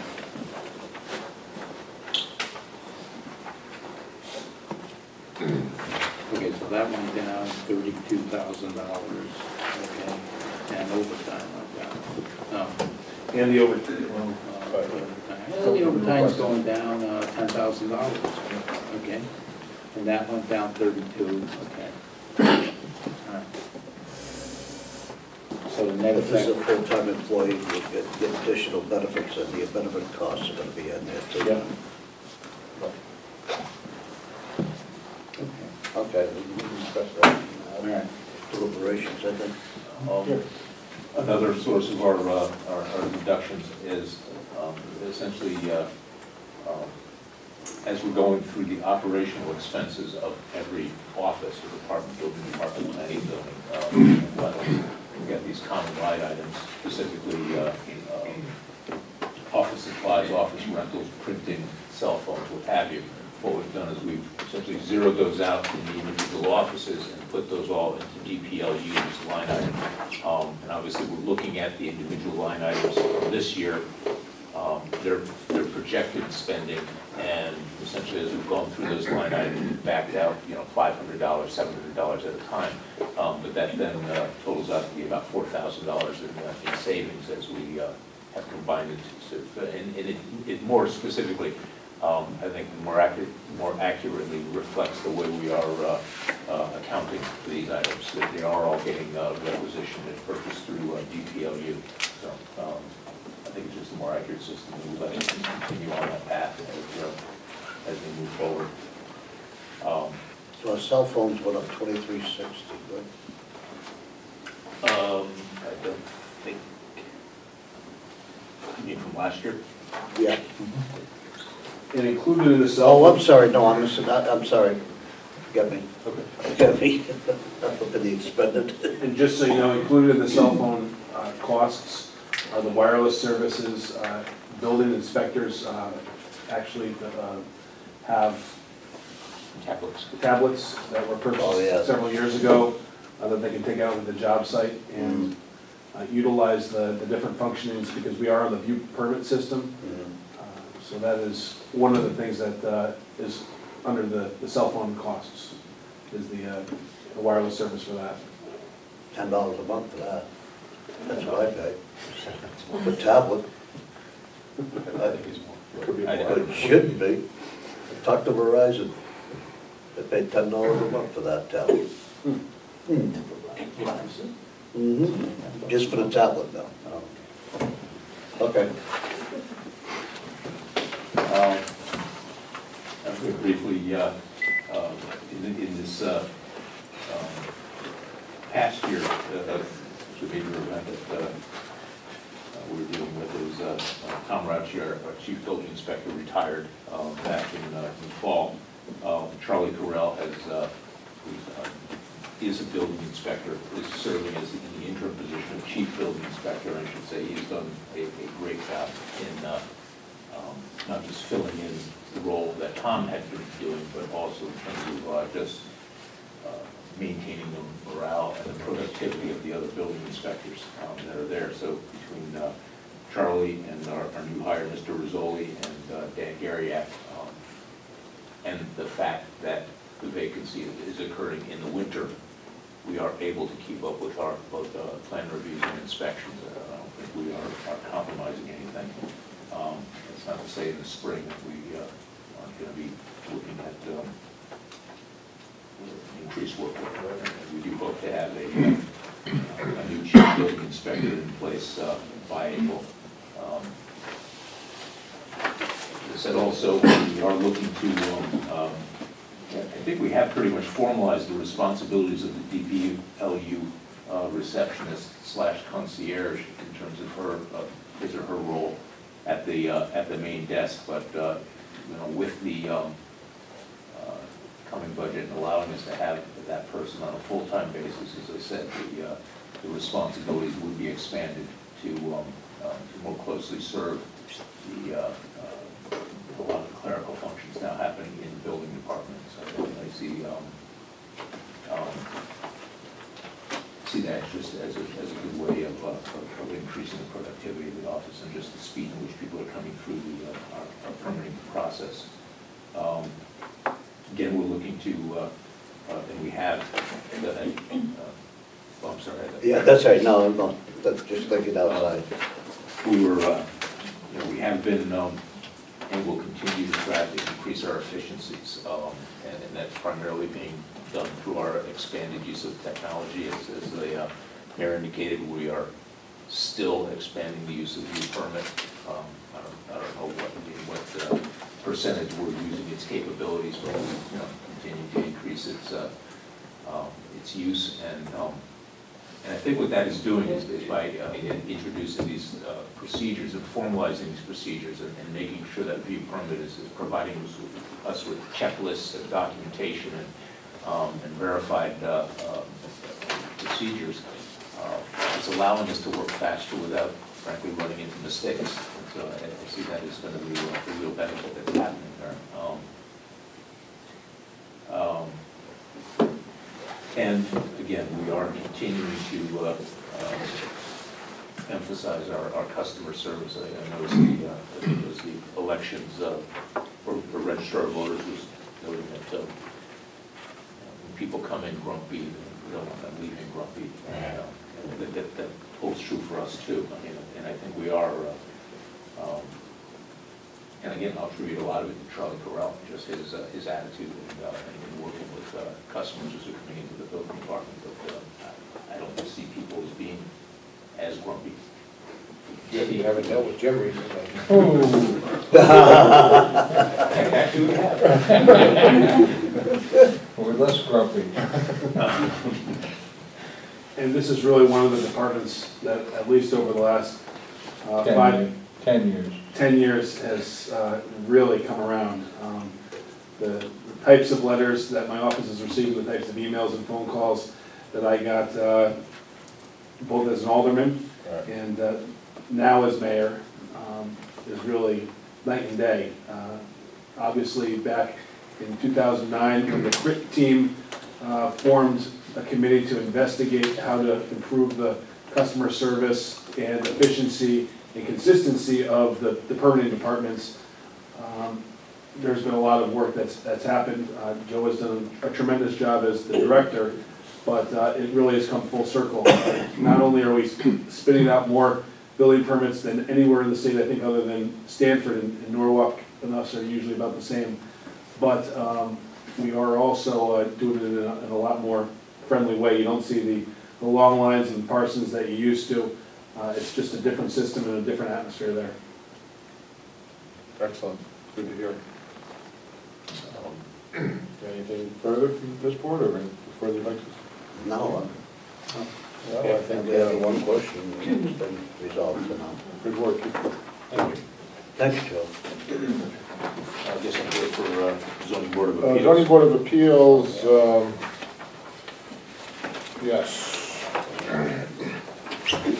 And I did note it a meeting or two ago that we did receive correspondence from the ZBA, from the entire board actually, just indicating their statutory requirements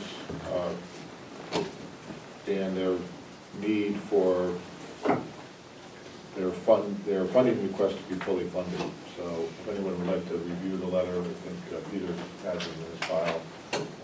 But basically, it's a request for full funding, which I think the mayor has done. So, There's also a request, I think, that they wanted to be fully funded for MGAT as well,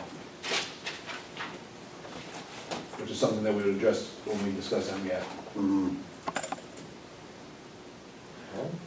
Maybe I misspelled it. It may have been a separate letter. It might have been a separate letter, but, oh, yes, no, you're correct. Consistently, yes. Okay, thank you, Mr. Brown. Any questions on zoning board of appeals? 4144. No? Thank you. Yeah, no, just a second, on the advertising, why would there be that increase? We approved the 7, now we're projecting 6. There's no increase, no. Huh? Projected.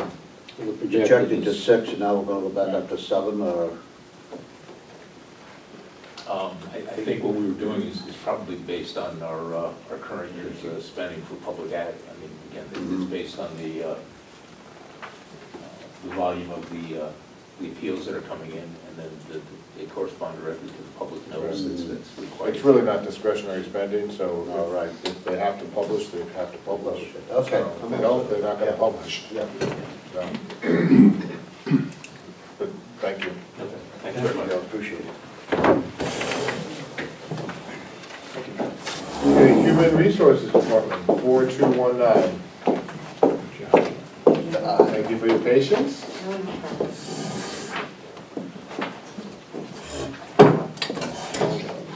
Page 41. Good evening, I'm Tanya Barnes, I'm the Human Resources Director. I was before this body last year and I requested a organizational restructuring in my department. We had, excuse me, we had an administrative assistant and we had a pension administrator.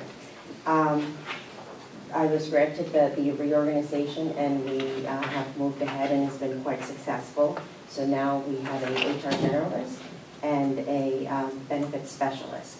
With that benefits specialist, what we did was transition some of the benefit functions from the finance department into our office, primarily the retirees. And so now we have created an atmosphere where it is a one-stop shop for retirees, so they can come, meet with the benefits specialist, discuss their pension, and then they also discuss their retiree benefits. So they no longer are going to HR to do their pension paperwork and then having to come to finance to do their benefits. And then they have any questions, they have the one point of contact, and that seems to be working pretty well. We also transitioned the life insurance administration to our office, the Medicare reimbursement for retirees, Medicare reporting, and that individual is also being a key member in the Affordable Health Care Act reporting team right now that we have with it. So now we have mandates that we have to send out forms 1095 and 94, and so she is being an integral part of that. And so in the last 7 months that she's been with us, it's been a great change in the operations in our office, and so it's been a great improvement. In HR, we've also taken some new initiatives, which I'll share mostly with you through our wellness committee that we put together. We put together the wellness committee about 1.5 years ago, and we realized that there were some funds that we had available to us through our healthcare carrier that had not been utilized in the past. We had about $5,000, so we've been using those funds to put together lunch and learns for our employees. We've put together health fairs, educational series for employees to to attend. One of the things that we're looking for, the health fair is quite successful, and we're going to be partnering with the Community Development Department to try to make that a community-wide event this year. And we partnered with the fire department to provide citywide hands-only CPR training to all of our employees. So we've worked with some other departments. In terms of recruitment, we have been quite busy with retirements and key people moving on. So this year we've recruited for a new and filled positions for a new city engineer, an engineering technician, tax collector, deputy tax collector. We just hired a new accountant for the finance department, and 3 positions in the health department, 4 positions in the library. And working, as Joe mentioned earlier, working and recruiting for the chief building inspector, superintendent of wastewater, and a foreman position, public works.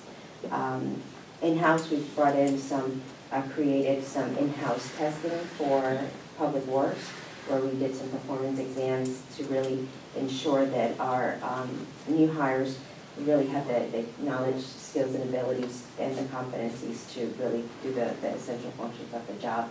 So we created in-house exams that were validated by our employees, and I think the results have been very positive in terms of the quality and caliber of the candidates that we've hired into these positions. And so that's in general what we've been working on. Overall, the budget is pretty much flat. There were specific lines of increases. There were about 3 or 4 lines. One of them was on the medical, other medical, and that's the line that we use to conduct CDL testing.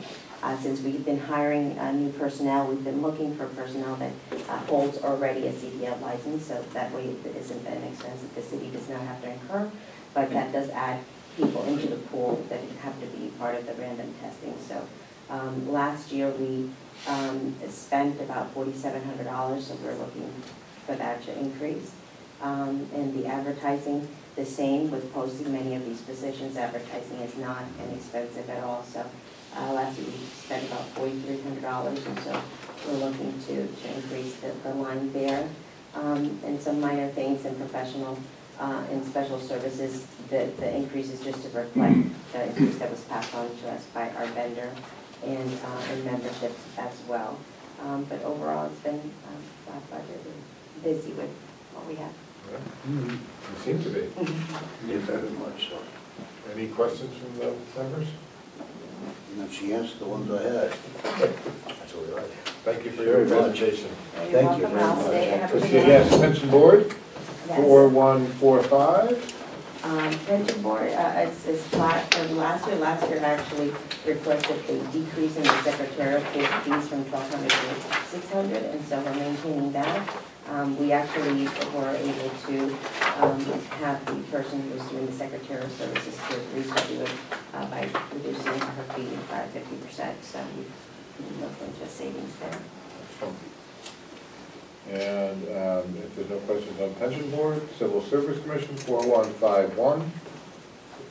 That is flat, but we just put that as a contingency in the event that the HR generalist can't take notes or is absent, and we would have someone come in and take notes first. Excellent. Well, thank you for your time. Thank you very much. Have a good evening. So, last but not least, Harbor Management Commission, 4157, page 109. Hey, welcome, how are you? Good evening. Oh, okay. That's last, do we have a page? Yeah, got moved.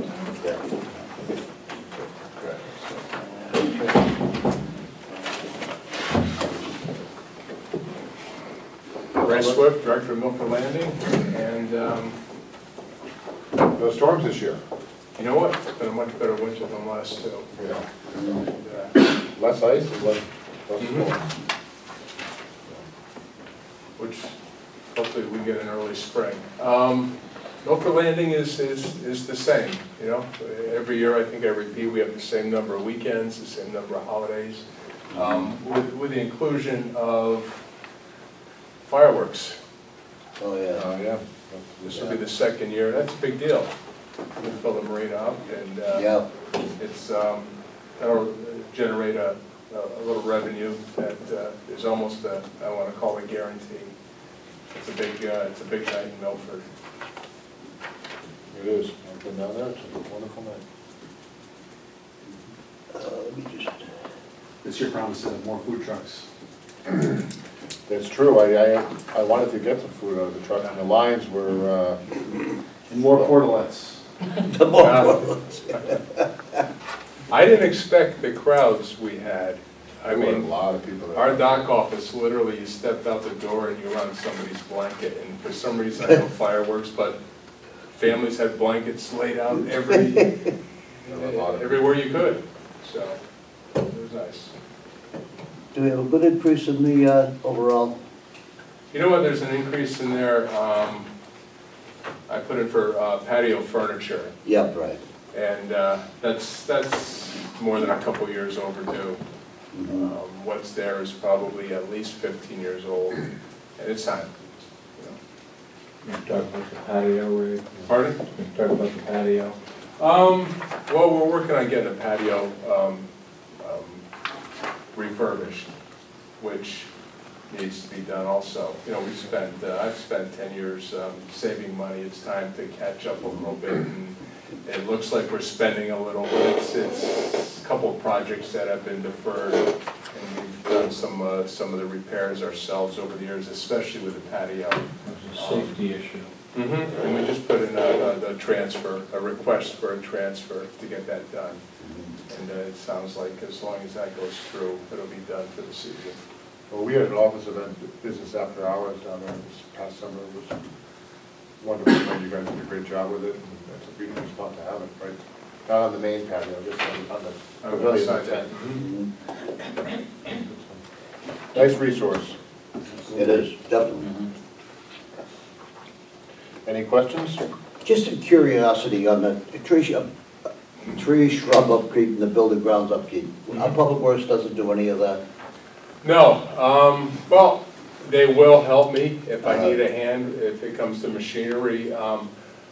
I don't bother them as, I try to stay away, we get it done as much as we can so that when I need them, they're always there. Are there outside services for these, for the shrub upkeep and that? No, we do all the landscaping ourselves. Again, I rely on summer help, which is high school and college.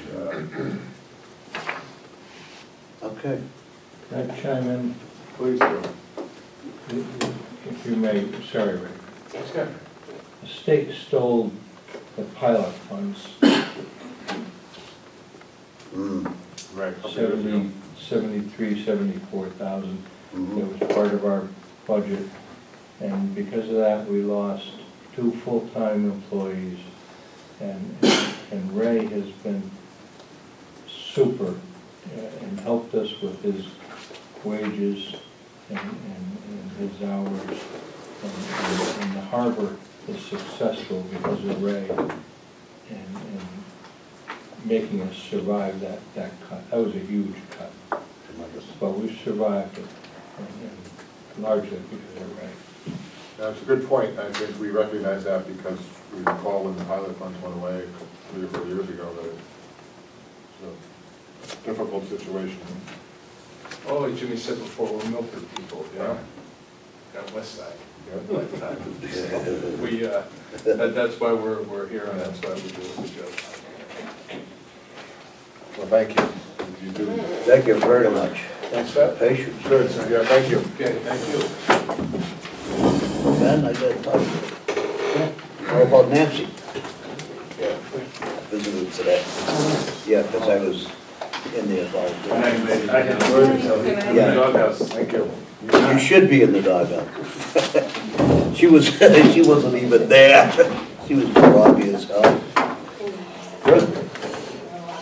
2 hours. Great visitor. So we'll have a motion to make an official motion to recess. Until Make the motion. till Thursday, the 11th. 6:30. All in favor? Aye. Aye. Opposed? Continue We'll to be be a recessed. for-profit golf course. For profit? Yeah, right, okay. Is the restaurant? So.